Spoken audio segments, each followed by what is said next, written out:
은퇴 이후 쓸 생활비를 마련하기 위해 주식 투자로 어느 정도 확실한 수익을 낼 수 있기를 바라는가?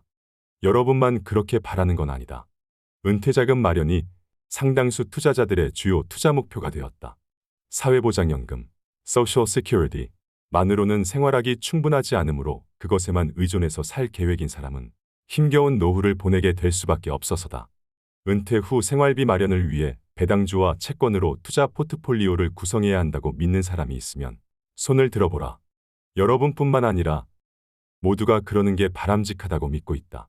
그러나 그것은 생활고에 시달리는 노후를 초래할 수 있는 위험하면서 쉽게 깨질 수 있는 미신이다. 다만 투자 자산이 $10,000고 연간 $50,000만 갖고 살 생각이라면 크게 문제가 되지 않을 수 있다.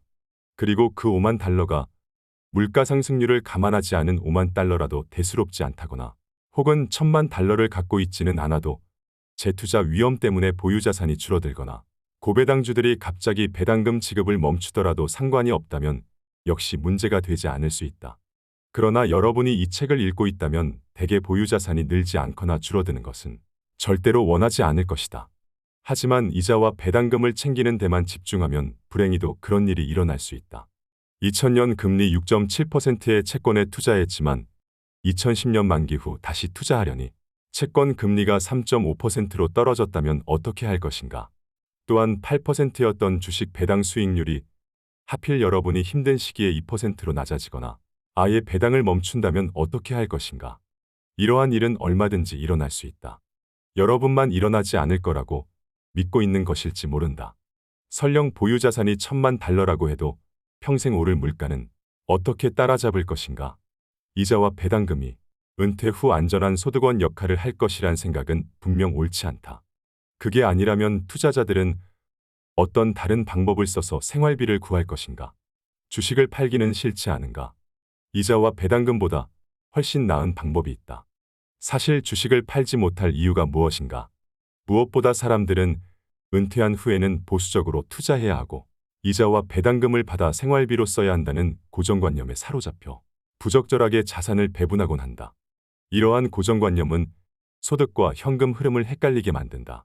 이자와 배당금은 원래 소득으로 간주되고 미국 국세청도 이자와 배당금에 소득세를 부과한다. 그러나 세금을 떼고 나면 현금 흐름의 출처가 어디인지는 관심을 꺼야 한다.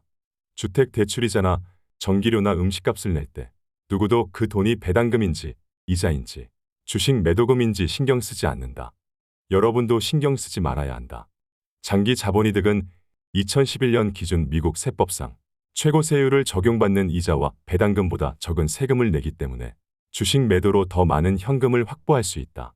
물론 현명하게 매매한다는 전제하에 그렇다. 따라서 장기 수익률이 더 좋을 확률이 높은 자산군의 투자 비중을 적절한 수준으로 늘려도 괜찮다. 다만 이 주장은 은퇴 여부와 상관없이 여러분이 장수한다는 사실을 전제로 한 것이다. 오늘날 은퇴 연령대 사람들은 대부분 장수한다. 여러분이 $1,000,000를 저축해 놓았고 매년 $40,000의 생활비가 필요하다고 가정하자. 해마다 자산의 4% 이상을 뺏었으면 자산 고갈 위험이 커진다. 매달 생활비로 $3,333 정도가 필요할 경우 언제나 이 액수의 약 2배인 $7,000의 현금을 갖고 있는 것이 좋다. 이 정도 소액의 현금만 확보해 놓고 있으면 상승장에서 전체 수익률이 크게 줄지 않고 하락장에서 비교적 싼 가격에 주식을 서둘러 매도할 필요도 없어진다. 대신 무엇을 언제 팔지는 전략적으로 판단해야 한다. 가령 손실이 난 종목을 팔아 다른 데서 얻은 자본이득을 낮춤으로써 세금을 아끼거나 비중이 과도한 포지션을 줄일 수 있다. 또한 높은 수익률을 추구하는 과정에서 배당주에 투자하여 현금 흐름을 늘릴 수 있다. 이때는 단지 배당 때문이 아니라 다른 이유가 있어야 한다. 배당주는 다른 주식과 마찬가지로 주기적으로 인기가 오르내린다. 따라서 보유하기에 적당한 시기가 있다. 고배당주는 대체로 가치주가 오를 때 같이 오르고 성장주가 오를 때 부진한 경향이 있다. 나는 이렇게 적절한 주식 매도로 확보한 돈을 자가 배당금, Homegrown Dividend 이라고 부른다.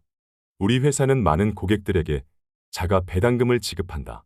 이는 세금을 효율적으로 아끼며 현금 흐름을 창출하는 한편 개인별로 다른 투자 기간에 맞춰 최적의 포트폴리오를 적절히 유지하는 방법이다. 이제부터는 노후 자금을 생각할 때 소득이 아니라 현금 흐름에 집중해 주길 바란다. 그리고 현금 흐름은 어디에서 나오든 상관없다. 반드시 이자와 배당에서 나와야 할 필요는 없다는 것이다. 더 효율이 좋은 방법을 선택하라.